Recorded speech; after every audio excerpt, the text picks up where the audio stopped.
So like this, within Creative Commons, there is a huge range of flexibility that is available. Okay. So we shouldn't be fearing about El Nino. We should not be fearing about El Nino. We'll come to that. Okay, so good questions. Yeah. So the screen is I have I'm unmute. Yes, please. Protection of Children Against Sexual Offences Act 2012. Actual 2012 and amendment in 2009. The original act is taken into consideration, 12. Right? 12. So before we go there, we'll try to see what is happening in Sri Lanka. From IR perspective, I think Sri Lanka has given that we are going through a huge debt. We might learn a term called as debt restructuring. So general analysis, is it a good thing for India that Sri Lanka will be going towards the IMF? No, sir. Towards IMF? Yes, sir, it would be. Okay. See, IMF is the only hope for Sri Lanka at this particular point, right? Yes. So if you have to solve the Sri Lankan problem, how will you label it? Is it economic problem? Is it a political problem? Is it about debt management? What exactly is the root cause of Sri Lankan problem? Is it a mix of everything?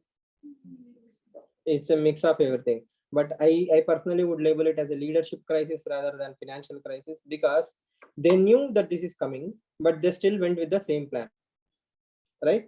Then it spiraled into economic crisis, which they cannot control. Okay, it's like riding a tiger. Once you start riding the tiger, you don't know when to get down.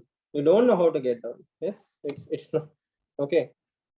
So now Sri Lanka has declared that around $51 billion will be default. So temporarily short-term solution is IMF and countries are friends helping Sri Lanka come out of this crisis. Maybe to smoothen the impact of inflation blow, to manage the anger of the people. Yes, so some money will help Sri Lanka in the short term, but in the long run, if you need more money, I think you need IMF's rules and regulations to be followed. If IMF wants to support you, IMF will always put some obligations, not restrictions per se. It's more like to-do list. You have to do these things, probably more e-governance, more decentralization, more of this, more of that, more open access to foreign investment. Yes, so on and so forth. So is it a good thing for Sri Lanka, for India? Will it reduce the impact of China? Chinese sphere of influence will be reduced by this in Sri Lanka. Do you think in those lines? Yes, sir. No? By now, I think Sri Lanka would have learned its lessons. By now, Sri Lanka would have learned its lessons, so the Chinese influence will be less. Because IMF will also be imposing obligations like to open Sri Lanka more. Yes, so there will be pool of other countries, and our exports will also be safe rather than just giving line of credits. Okay. If they are having the capacity to purchase. But China also have a lot of money power, right? China can give still. So let's say China wants to play this card very safely, and China will give money unconditionally. Or China might waive off a huge amount of debt unconditionally. So we don't know what will happen tomorrow. I'm giving you multiple thought process as a perspective, because A, India's view, B, what will the impact of IMF will be having on Sri Lanka, because we talk IMF as a dead man walking, right? We don't consider it as a successful institution. It is a failed institution at 2022. Nobody cares about IMF. Now suddenly IMF is finding a lot of influence, impact. So will it increase the Western influence in Sri Lanka? Is it a good thing, bad thing? You get the mixed picture, right? Okay, so that is something that you have to think more. So as time progresses, we'll follow it up. Next, retail inflation.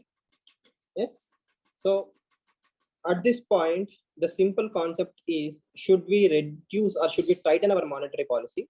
What are the macro parameters or macroeconomic parameters that we should be looking towards inflation? The most generic suggestions will be reduce or tighten the monetary policy, increase the repo rate. Okay, that will reduce the liquidity. But if you see the macroeconomic perspective, in economy, we are just recovering. We have a big V-shaped recovery, then a small V-shaped recovery. Now we are on a straight line. That straight line will be severely affected if government tries to tinker with monetary policy. Liquidity is very much needed in the market right now. India is having green shoots. So this is not the time for India to do any adventure in relation to supply of money. Okay, economy is just now recovering. People stopped wearing masks. Economic activity is coming to normal. In this junction, if we do something, overall macroeconomic growth will be affected. But right now, what is happening? Let's say my savings are being eroded. Yes or no? If a person is making some amount of money, yeah, this inflation is let's say that is his income. The red line is his income. The black line is inflation. What will happen? It will cancel out. This is what is happening, right? There is no, okay, no, the red line is inflation, right? Let's say his income.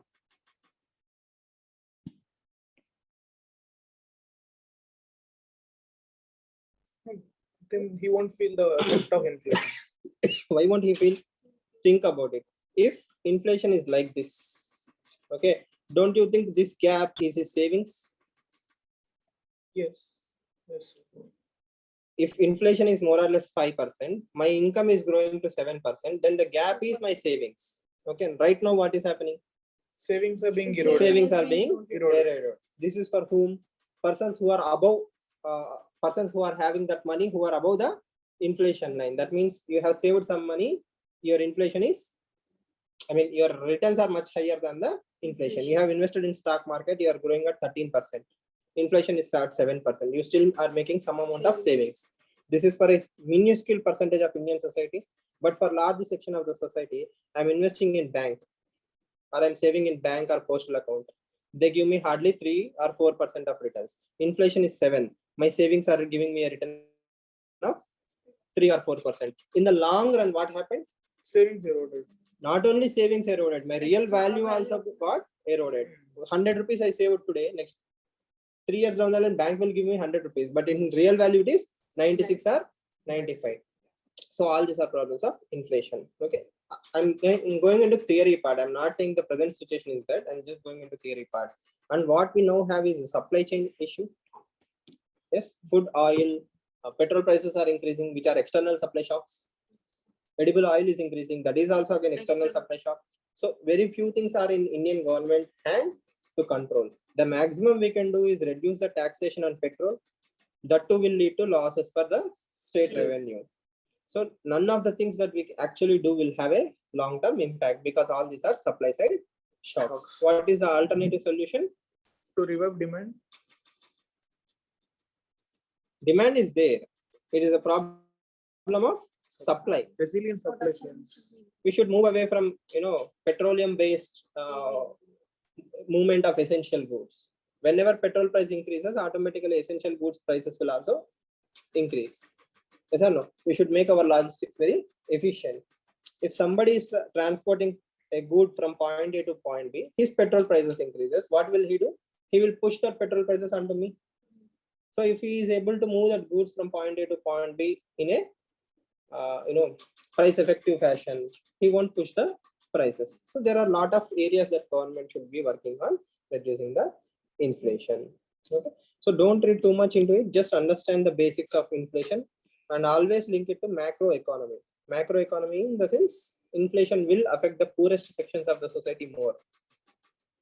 Privileged sections will somehow survive, but it is the poorest sections of the society that will be worst hit by the inflation. Let's imagine a family which is making 4,000 rupees, 5,000 rupees per month. Okay, for them, increase in the goods will be very, very obvious. At the end of the month, probably they will be saving 300, 400 rupees. Now, even that won't be there. So that will lead to a lot of problems.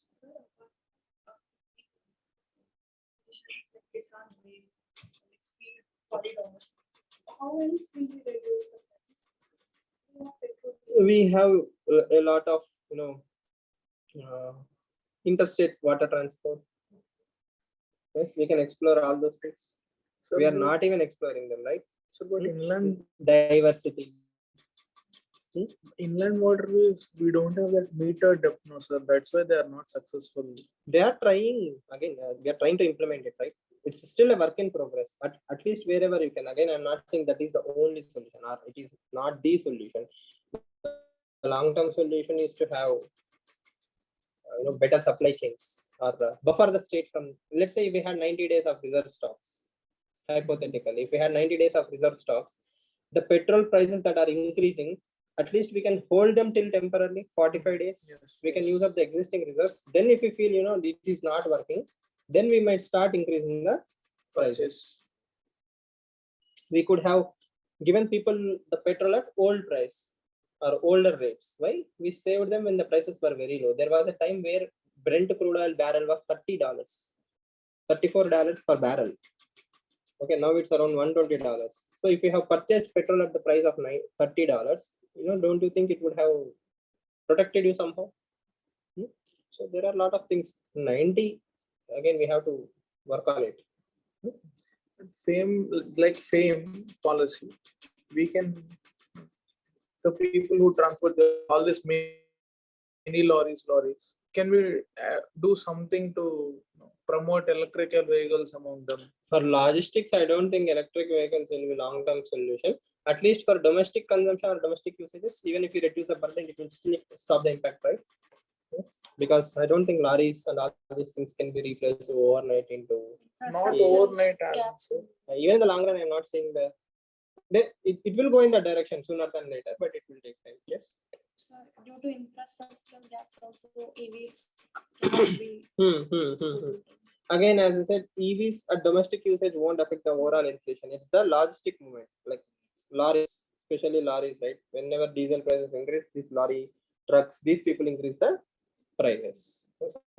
Food probably we can manage better so that we can soften the blow to the activities. Now coming to this article about Indian Railway Management System, nothing whatsoever is useful for either films or mains. Okay, but the summary is, if you are filling your DAF next year, that is detailed application form for mains, make sure you fill the railways a step below some other services, because as is mentioning, railways is a hectic job. It's not a desk job. If you like on-field adventure, railways is a good post for you. But if you are someone who wants to sit under the AC, being a bureaucrat, person behind the desk, okay, railway is not probably your cup of tea. Okay, that is a major takeaway. And one more takeaway is, we have created a 8,000 cadre with existing officers who are used to work in silos. So now what is the best way forward? To train them, reskill and upskill them so that all the silos will start working as one unit. That is a bigger administrative challenge. Think about it. Signal services won't talk with railway. Account service is not talking with railway. Traffic service is not talking to some signaling service, some other engineering service, right? So now everybody is same. So all of them have to work for what? The greater organization goal. So organization values should overlap with individual values. That is when organizations thrive. This is ethics, right? So, or management also. So individual values, when they collide with organization value system, all of them will work in a particular direction. But if I'm moving in this direction and the organization wants to move in that direction, then everybody will work for themselves, their own welfare rather than for organization welfare. For that, we need better training, like Mission Karma Yogi or in-service training and all those things. Why? Tomorrow, next year, when you get selected into the service, from day one, all of us are same. But for me, I always believe that you are different. So how do you make people who thought they are different come together and work in the common direction? So that is an administrative challenge that India is facing. And this is also an example for administrative reforms. Rigid bureaucracies hate change.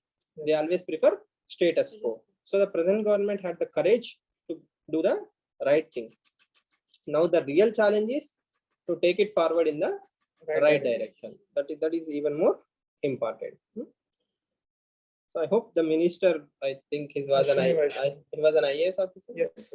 He will have that acumen, right? He knows how bureaucracy works. He had a first-hand experience. So probably I think he's the right person, and he will definitely have the support of Prime Minister. So things should change at the grassroots level. Let's hope for the best. And railway is very important. Obviously, we know $5 trillion economy, dedicated freight corridors, bullet trains, on all these things. Railway is the most important tool for Indian movement. Okay. Hopes as a route for universal healthcare. Did you read this article? Jean Race. So Jean Race and Amartya Sen have written multiple books. So he's an economist. He's an Hungarian-born economist who is working in India. So he's left and socialist. And you might have seen his articles in the past in relation to Narega, Mahatma Gandhi National Rural Employment Guarantee Scheme, where he argues that benefits are not reaching the last man in the line. There are flaws in the system. Now he is talking about universal health care.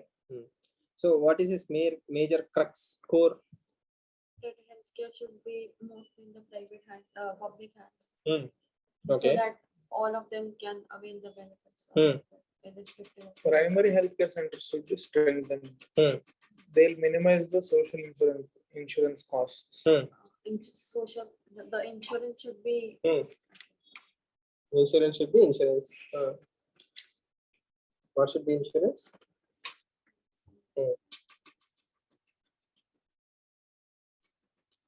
should be borne by the state. I read an article in the past also, sir. Make right to health fundamental right.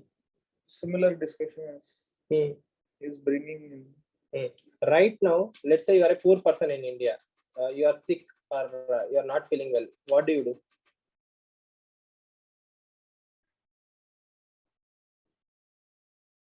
I'll go Consult to the pharmacist.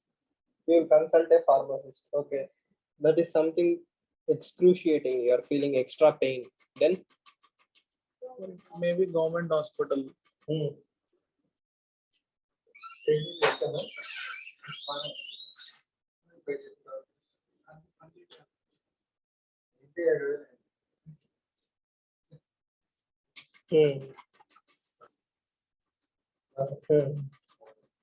So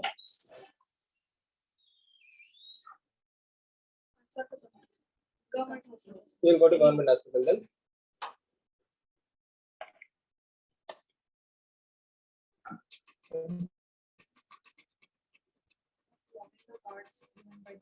You will avail the cards given by the state government. Okay. So what is that card? Arogyasri. Okay.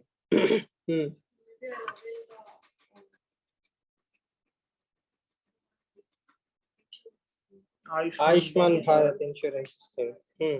Ayushman Bharat and Arogyasri are different. They're central and state.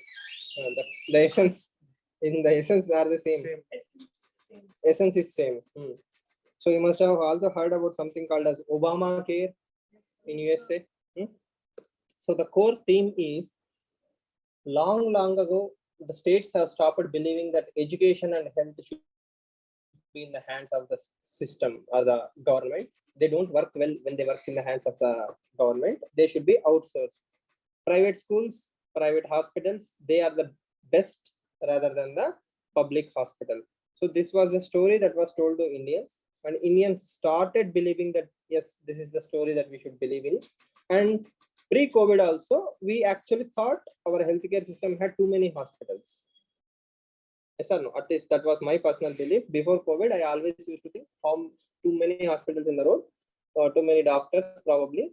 Then only when we saw the COVID pandemic, we understood our healthcare infrastructure is in shambles. I mean, we knew that. I never thought even private sector could not cope up. The scale of the pandemic has proved that our healthcare sector is totally broken from inside. Now, the core argument is because states do have limited capacity or state hospitals are not functioning well, I will give you insurance. Insurance is a new mantra. What do insurance companies do? Or Arogyasri card do? It will give you 5 lakh rupees or 30,000 rupees treatment facility. You go to a hospital saying, I have a leg pain. Okay, they will ask, okay, stay in the hospital for 2 days. They will bill you 15,000 rupees or 20,000 rupees. oh, everything is final after, everything is normal after 2 days. Okay, your treatment is done. The hospital will claim 20,000 bill, and the taxpayers are paying 20,000 rupees to the hospital. The poor are definitely getting benefits from the Arogyasri. Okay, but the state is paying too much amount of money for the welfare. Nobody is cross-checking it. The system is corrupt. There are a lot of loopholes, and there is no proper accountability mechanisms. In USA, insurance is too much or too costly. The treatment is so costly in US that normal people cannot afford it without insurance. So if we keep on pushing this private and insurance schemes, what will happen? We will actually start believing that primary healthcare centers are useless, and no normal person will ever walk into primary healthcare centers. Nobody will ask them. Accountability is very, very less. Yes or no? And again, as I keep saying, it might be like a movie, but no politician in India will go to the government hospital first.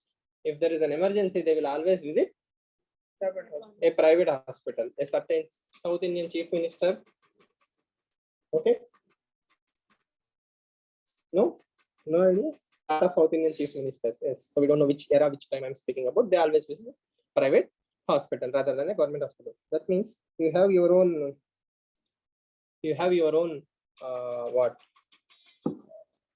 entire mechanism working for you, but you don't trust your own doctors. You can always say overcrowding, lack of security, and other silly excuses, but that is a ground reality, right? You don't believe. But the best doctors in India are in government hospital because of the volume. Not only AIMS, even in primary healthcare center also, the best doctors are all. If you go to small town, ask them randomly, like go to any small town and ask them randomly, they will say that doctor is very good. Who is that doctor? He's a government hospital doctor. He's also having a private clinic. Come in the evening 7 p.m. he will be available here. Okay, same doctor. Why is he so good? Because of the sheer volume he has faced. That is a drilling they go through, right? That is amount of volume of patients they see. They are very good in what they do. So India, one of the best doctors in the world, but unfortunately they are not supported by the system. So the logic is, instead of giving all these drama insurance things, if we spend 40,000 crores per annum on these maintenance of the primary healthcare centers or secondary healthcare centers, they will have more doctors, more infrastructure, more of everything. If you came to a private government hospital with leg pain, okay, probably the treatment will cost me 200 rupees. I removed something from your leg, I tied the band-aid and I gave you some medicines, go home, done. Okay, the same thing will cost me 15,000 probably in some insurance scheme. So for 200 rupees, I paid 14,800 rupees extra in the name of welfare maximization. But that 14,800 rupees could have served a lot more, right? This is one way, pushing back everything into state's hand. That education and hospitals should always be in the state's hand. If you want to entertain the private thing, it should be foolproof mechanism like National Digital Health Mission. Okay, somebody went to a hospital with leg pain. The moment he came, the Aadhaar card is registered in the blockchain or in the digital records. You gave him a glucose bottle. Okay, QR code scanned. It went to that particular patient. What is the treatment I have done? Everything will be recorded in the database. Then some auditing mechanism or some superior board will come and randomly sample check. Okay, did this patient actually deserve all these hangamas? Okay, then if they found out no, they unnecessarily costed him 15,000 rupees, it was hardly a 200 rupees treatment. Punish that hospital. So either through technology you can make the insurance schemes work. Develop the primary healthcare centers. That should be the long way forward. In my opinion, in my humble opinion, again, personally, investment in the hospital and the infrastructure is always better than believing technology. Technology cannot solve all the problems. Yes. So wherever we can reduce the wastage, we will reduce the wastage through technology. At the same time, the money saved will be invested in government hospitals. People should start believing at institution level that government things are better than private hospitals. I mean, I'm not saying private hospitals are not bad, not good. I'm saying private hospitals should not be the first option. There is a government hospital and it should be world class. Okay, so that is how we should. It's a mix of everything. Comfort. Yes or no? I have insurance. I want to go to private hospital. Yes, that is fine. I don't have money. I want to go to the what? Government hospital, and that is where the quote comes into the picture, right? He writes a nice quote. No society can legitimately call itself civilized if a sick person is denied medical aid because of lack of means. Okay, so this is not my opinion. Even Justice B.N. Sri Krishna Committee report at the time of bifurcation of Andhra Pradesh, it has given multiple. Take any government report, they will all say the same thing. Invest in private schools and public schools and public hospitals. Things will work out fantastically well. Lack of political will. And state is a health subject. There is a lot of mafia, lobbying, right? And you know who owns a lot of hospitals. Yes.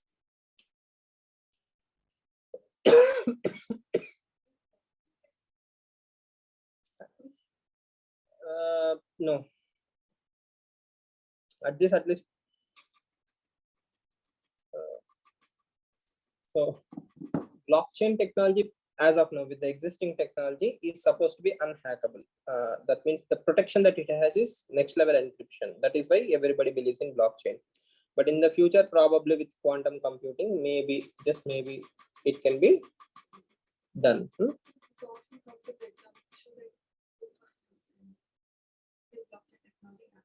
No. Hack proof, yes. Hack proof, yes. Hack proof, yes. Technically speaking. Again, we won't add the option, right? Quantum computing. There is a nice video by One Blue Three Brown. He explains the encryptions.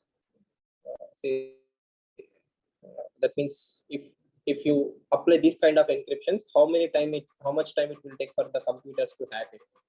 So there is a point where all the computer power in the world combinedly cannot break beyond a certain point. It will take 4,500 years. 4,000. If you give me 4,500 years, yes, it is hackable. But 4,500 years. Even simple things like a password. If we add a 13-digit password with alphanumerical numbers, it becomes very difficult. It takes some amount of days. If you give me like 9-digit password, 8-digit password, it can be hacked. It can be hacked in very less amount of time. But if you use a 21-letter password with alphanumerical symbol numbers, it will take 4,500 years to hack. So even a basic password cannot be hacked that easy. So blockchain is kind of evolved. Right. So branded as a criminal for following customs. This is against Protection of Children and Sexual Offences Act. So what is the other trying to tell? The other is trying to tell there are certain communities in India who have their own customs and traditions. In the name of POCSO, you are jailing them, criminalizing them or punishing them.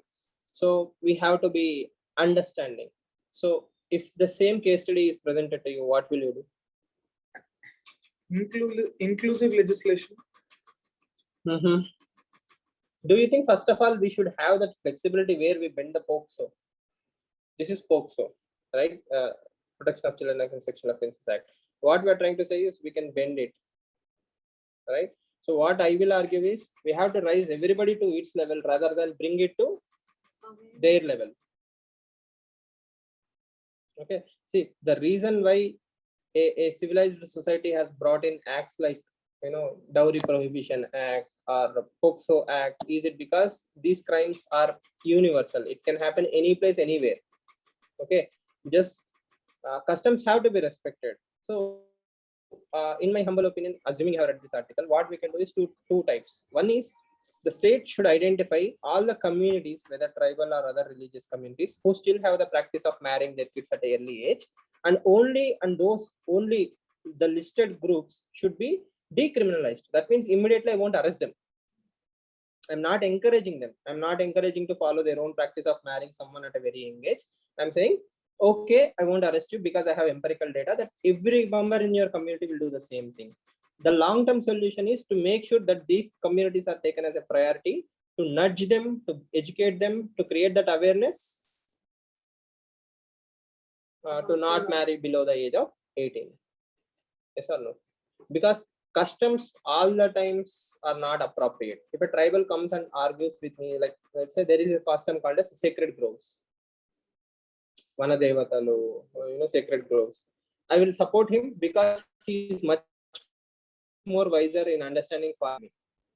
Yes, but if someone comes and says it's my custom to marry someone at the age of 16, 17, I will definitely tell him, probably even scientifically also, the girl is not matured enough, she's not having the capacity, it will lead to anemic babies, there are a lot of issues. So I won't encourage him in that perspective. So we have to respect everybody in their field of expertise. So a doctor or an expert is good in telling when or how to have the babies.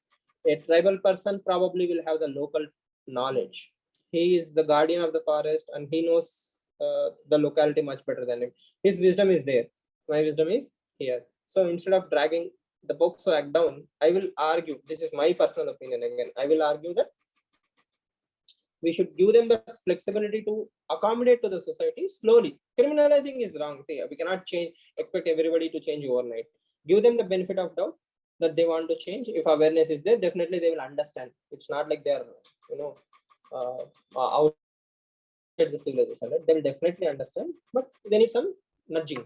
Is the state willing to put that effort on a priority basis? Do you agree with that assessment? Yes, sir. Using the movies like how in Kerala they did. It was also a great medium to make them aware of it. Again, here the problem is they are trying to tell them that there is an act, you have to be afraid. That is my understanding, right? Again, there is an act, you should not do this.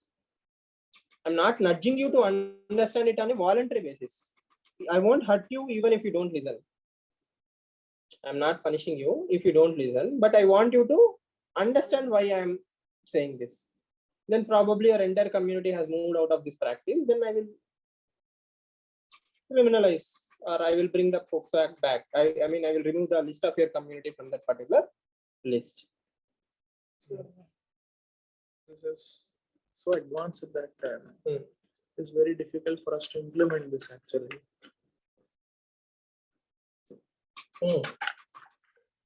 Because an instrument like this will become an institution. Again, we need to have sunset clauses, right? We need to have a sunset clause where we argue that this will only be for next 5 years, but 10 years. But for them to make them understand all the stuff, it is doable, Sumant. I think if you give young bureaucrats and if you take the help of civil society, there will be a lot of people who are willing to work with you. All you need to do is tell them that I'm willing to work with you on a grassroots level. See, you must have heard about Joravas, the Andaman Nicobarese tribes, right? In Andaman and Nicobar, there is a tribe which is existing there from last 60,000 years. Yes. A Chinese citizen went there, they killed him, they buried him there. Okay. Before that, what actually happened is when the colonial rule was happening, the colonials were able to meet them and befriend them. Then they humiliated them. So that is where the institutional memory of that particular tribe thought that outsiders are wrong. Okay. But when the first time the outside world made a contact with that particular community, they were willing to listen, they were willing to accept. Yes. So if such a remote tribe is able to accommodate new people, I think yes, everybody can. It is all about matter of interest. And again, we are not degrading the custom or tradition. We are trying to tell them it's okay in your custom. We won't punish you, but this is the reason why you should not be doing this. That is all we are trying to tell them. We are not giving them gyan, right? We are trying to help them understand what will happen if two cousins are getting married. Okay. There is a high chance that because of the close blood relation, your your chromosomes will become weaker. The next generation will have weaker chromosome. I cannot explain them to them in the same DNA level, right? Probably I will tell when two cousins marry, it is not good in the long run. Yes. So it all depends on how serious are you about that particular issue. But I'm also thinking in this lines of reservations. Reservation was also something a tool like this to uplift them. Here again, definitely agreeable. What you are saying is understandable. Instruments have become institutions throughout the history. I'm 100% aware of that particular thing. But again, I think here it is more about community, health, gender justice. So yeah. Again, I personally haven't gone through the empirical data of this particular case. How many cases are being there? How many people are being arrested? How frequently? Are they actually not willing to change? What is the reluctance there? So on and so forth. There may be a lot of things. Okay. So president is static. Yeah.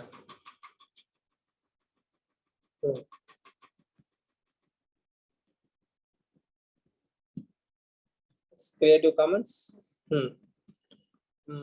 For prelims, I think if they ask you what is the difference between Creative Commons or open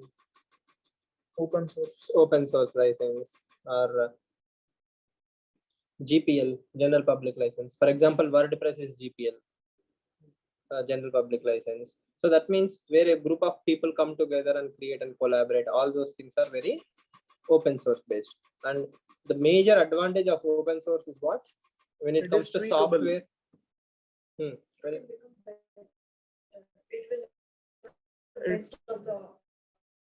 It will have more people part of software. For example, Linux is an open distribution system, right? So more people will use it in 1,000 different systems. They will give the feedback. They want to make the things better, and they are there with interest on a voluntary basis. Whereas Microsoft Windows is one of the most buggiest softwares ever. Why? It is a proprietary system. Only Microsoft has its source code. It is not having access to the rest of the world. So every day they will release new patches. A lot of problems are there. But security wise, I think Linux is much more advanced than Microsoft. Whereas Apple is a crossbreed. Apple is a mix of both, the best of the both worlds. Apple is not open source, but Apple is a proprietary software which is heavily optimized. That means Apple operating systems are one of the best operating systems in the world. You hardly hear, antivirus for Apple. Mac. Yeah, you don't hear there is something called as antivirus for Mac, because there is no chance of having a virus in Mac, very less. But when it comes to Windows, you cannot run a Windows system without antivirus. So like this, there are proprietary software have its own problems. Open source software have its own advantages. But the simple thing you need to understand today here is what is Creative Commons.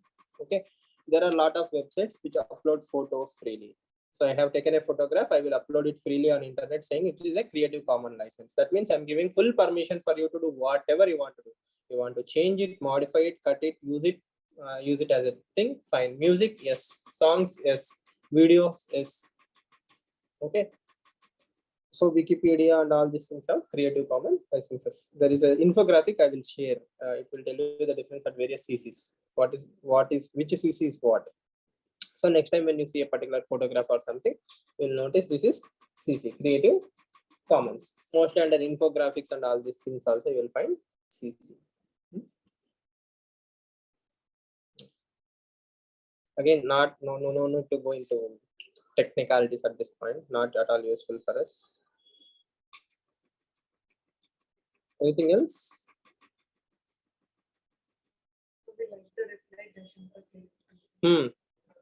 Half day in Europe. So that is the power of strategic autonomy. Yes or no? Self-assertion by India. See, that is what I keep saying, right? Indians and India should come out of that institutional mindset where we start thinking that we need Russia, we need USA. They need us more than we need them. That is the ground reality. And thanks to Ukraine, everybody came to a realization that nobody will come to your aid. Yes or no? If you are not bothered about Ukraine, I don't think you will be bothered about the Indo-Pacific region. If you need me, if you want me at the grassroots level or at the ground level, you need to do more for me. That is the realization that USA and Russia should come to. Okay. So this question, I mean, the SkyMate is saying that El Nino won't be there. So typical geography questions like, will El Nino bring floods to India or drought to India?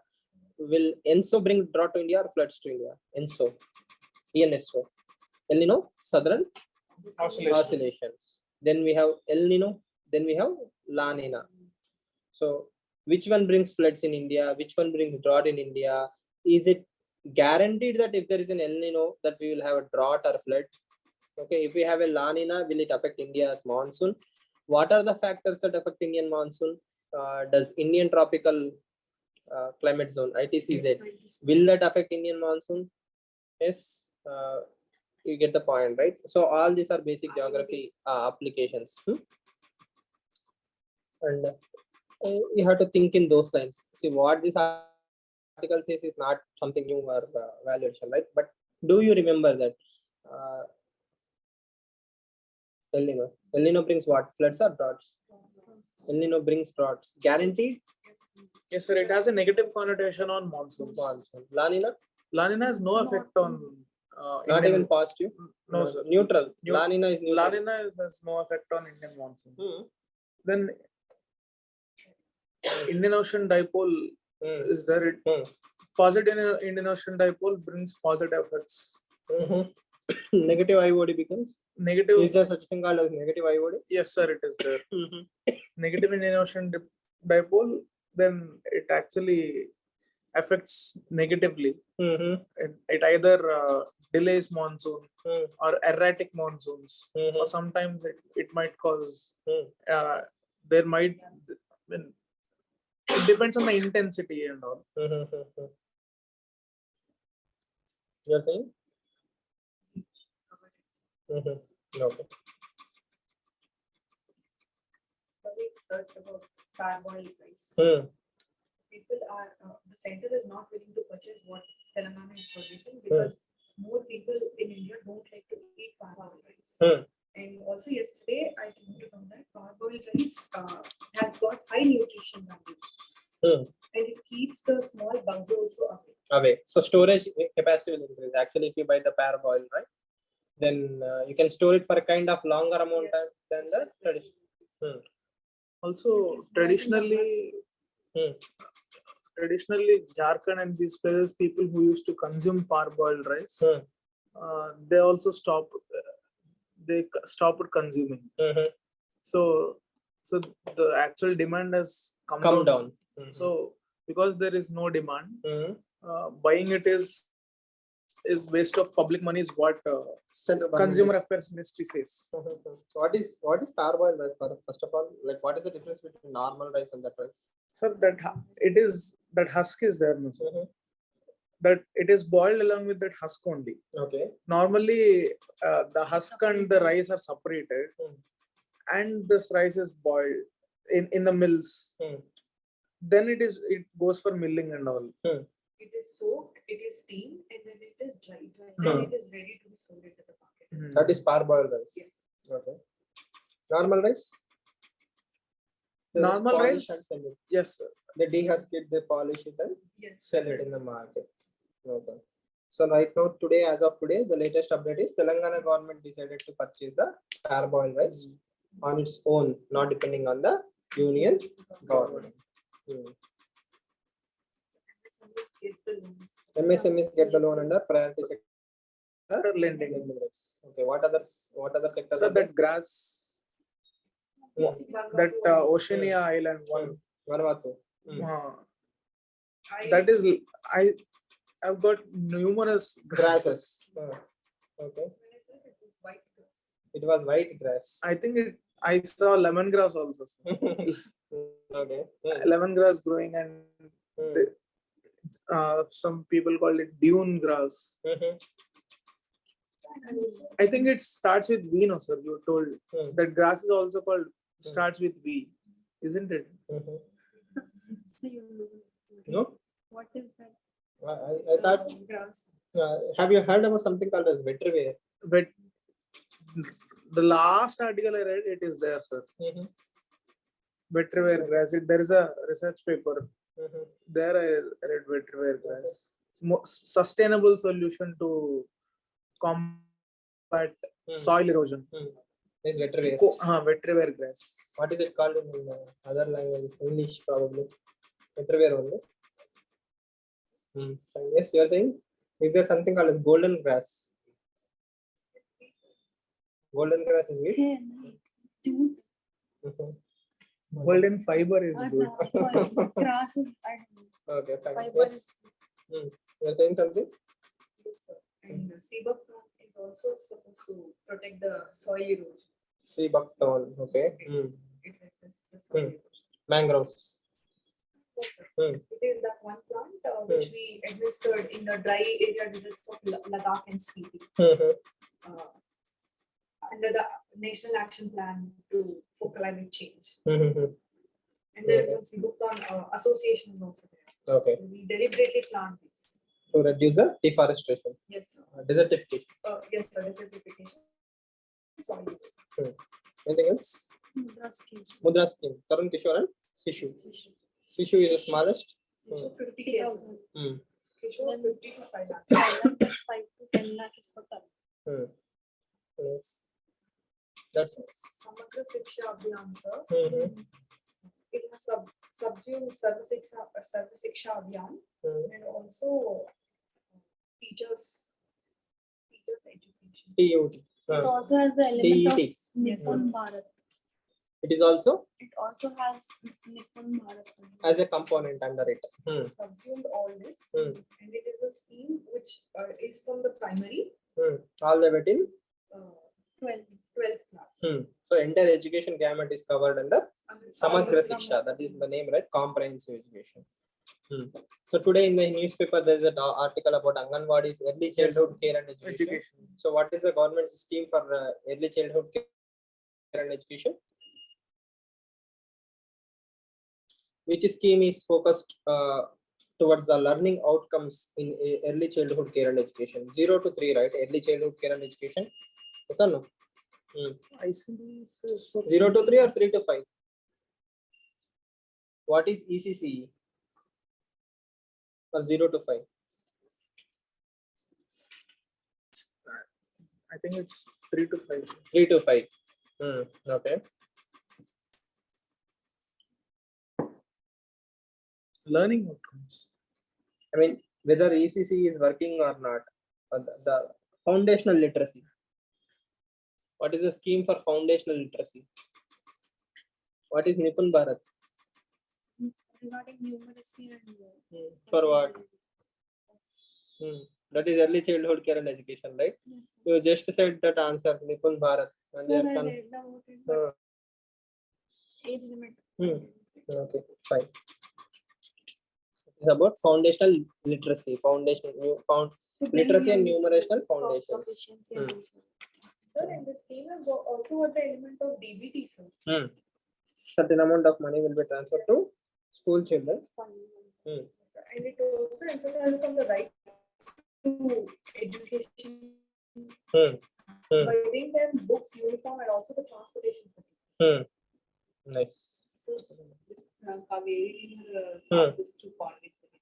It passes through Pondicherry only, Sir, it's not just Karnataka and Pondicherry.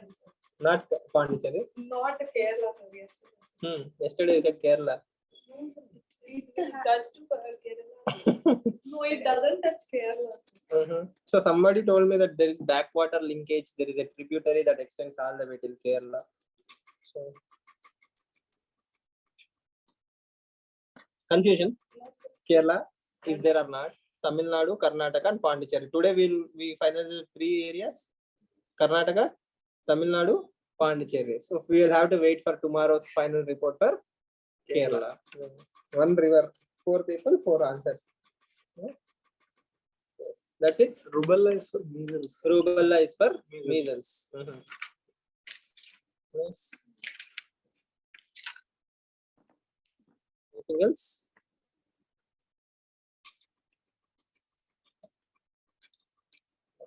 So DTaP covers, there's a vaccine for DTaP which covers 3 diseases. Among DPT. DTAP. The one is Diphtheria. and Tetanus. That's not covered. Pneumonia. DTP. It is not covered under Indra. It is covered under So Indra. DT is Pneumonial conjugate vaccine. Pneumococcal conjugate vaccine that is added recently. So At least for elimination, if you see 4 diseases, you will know, right? Which is which. The most obvious ones only they will ask. We should at least be able to tell whether Japanese encephalitis is there. it is there, sir. That's it. At least you will use it for elimination, right?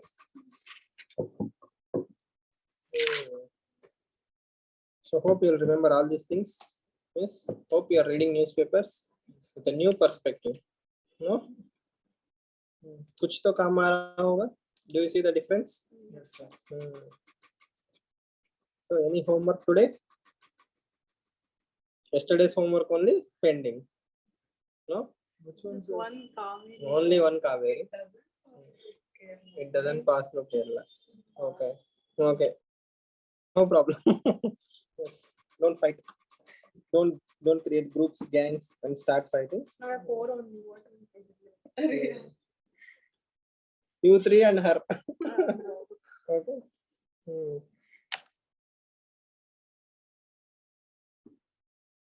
The biggest project is on the PYQ they asked Silent Valley Park. Hmm. And if Kaveri River is the matching one. The answer is no. And Silent Valley Park is in Kerala. Mm-hmm.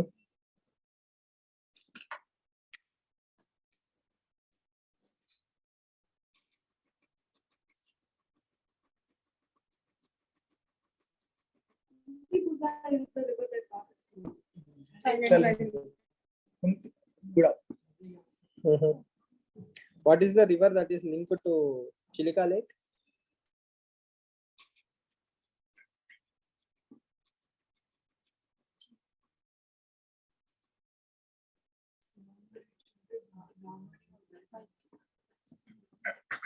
Chilika. Is it Mahanadi? See, I am weak in current affairs. That is why I teach current affairs. If people ask me current affairs questions, what will I do?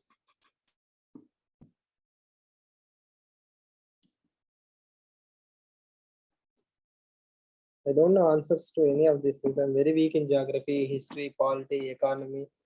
Have you ever seen me teaching any other subject other than current affairs? Yes, sir.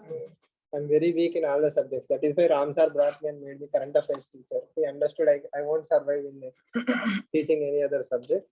So he asked me, last subject that is left is current affairs. That's first. No, last subject.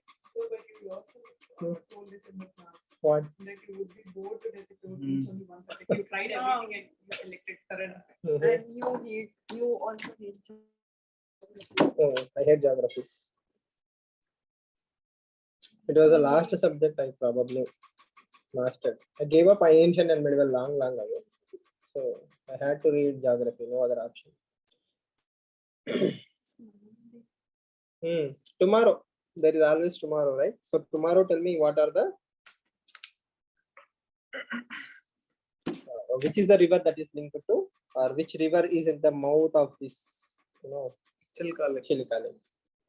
Chilika is in Odisha. Odisha. That Yes, only, right? Yes. Oh, fine. Mhm. Okay, fine. See you all tomorrow.